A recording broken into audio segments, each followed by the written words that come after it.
صرف 1 منٹ میں سورہ العصر کی داستان سنتے ہیں۔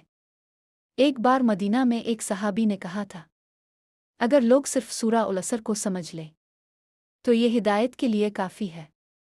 کیونکہ یہ سورہ ہمیں ایک بڑی حقیقت دکھا، اللہ قسم کھاتا ہے وقت کی، وہی وقت جو خاموشی سے گزر جاتا ہے، جو کبھی واپس نہیں آتا، اور جس کے ساتھ ہم بھی ختم ہوتے جا رہے ہیں۔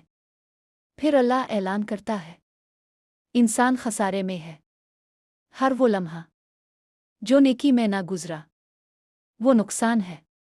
لیکن پھر ایک امید کی کرن، 4 چیزیں بتا کر اللہ کہتا ہے، ایمان، دل اللہ سے جوڑا رکھو، 2 نیک عمل، اپنے وقت کو فائدہ مند بناؤ، 3 حق کی نصیحت، سچ کا ساتھ دو، 4 صبر کی وصیت، مشکل میں ثابت قدم رہو۔ علماء کہتے ہیں، یہ صرف 3 آیات نہیں، یہ زندگی کا پورا فلسفہ ہے۔